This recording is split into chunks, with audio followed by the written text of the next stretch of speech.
রমজানের প্রথম দিনেই জমে উঠেছে রাজধানীর চকবাজারের ইফতার বাজার। রোজা এলেই পুরান ঢাকার এই বাজারে বাহারি ইফতারের পসরা সাজিয়ে বসেন বিক্রেতারা। যা কিনতে দেশের নানা প্রান্ত থেকে আসেন ক্রেতা। হাকডাক হইচইয়ের মধ্যেই চলে এই আয়োজন। এ সময় খাবারে বিষাক্ত কেমিক্যাল ও ভেজাল না মেশাতে বিক্রেতাদের সচেতন করতে দেখা যায় অনেককে। জামাই জর্দা, মালাই ফালুদা, সুতি কাবাব, মোরগ পোলাও, চিকেন কিংবা বিফ আচারি, প্রতি বছরই নানান নামের নানা পদের খাবারে ভরে ওঠে চকবাজারের ইফতার বাজার।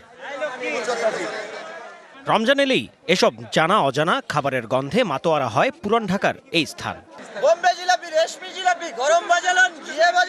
পরিচিত নানা খাবারের ভিড়ে দেখা মেলে ইফতারের নতুন নতুন পদেরও।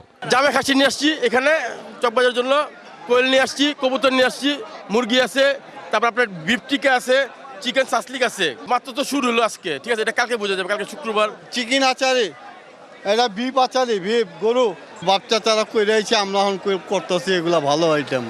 এসব খাবারের স্বাদ নিতে দেশের বিভিন্ন প্রান্ত থেকে জড়ো হন রোজাদাররা। কাবাব কিনছি, আমি কুমিল্লা থেকে আসছি, শুধু এটা দেখার জন্য আসছি। প্রতি বছরে বিক্রি করে, ওদের চিকেন আচারে খুব মজা হয়, এটা ওদের ভালো আমার কাছে মনে হয়। বিক্রেতারা জানান প্রথম দিনেই বেশ জমে উঠেছে বাজার। পুরো মাসেই এমন জমজমাট থাকবে এমন প্রত্যাশা তাদের। আলহামদুলিল্লাহ বাজার ভালো যাবে, সামনে আরো হবে, বেচে কিনা হবে। জি, শরবত আসবে, পেস্তার শরবত, কাজু বাদামের শরবত, দিলবাহার শরবত। আপনার রেশমি কাবাব আছে, সুতি কাবাব আছে, জালি কাবাব আছে, কাঠি কাবাব আছে, ফ্রাই আছে, আপনার চিকেন ফ্রাই। এটা হইলো আপনার চকবাজারের অনেক পুরাতন খুকুন মিয়া দই বড়া। এই দই বড়া আপনার পুরান টাউনের ঐতিহ্য খাবার। এদিকে খাবারকে চমকপ্রদ দেখাতে গিয়ে কেমিক্যাল ও ভেজাল উপকরণ না মেশাতে জনসচেতনতা তৈরি করছেন অনেকে।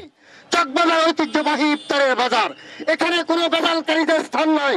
আপনারা মুনাফা অর্জনের জন্য খাদ্য ভেজাল মিশাবেন না। আপনারা এই দেশটাকে শোষণ বানাবেন না, অসুস্থ জাতি বানাবেন না। স্বাস্থ্যসম্মত ও গুণগত মান বজায় রেখেই রমজানের খাদ্য উপকরণ তৈরি করবেন চকবাজারের বিক্রেতারা, এমন প্রত্যাশা ক্রেতা ও স্থানীয়দের। জাকারিয়া খান, ডিবিসি নিউজ, ঢাকা।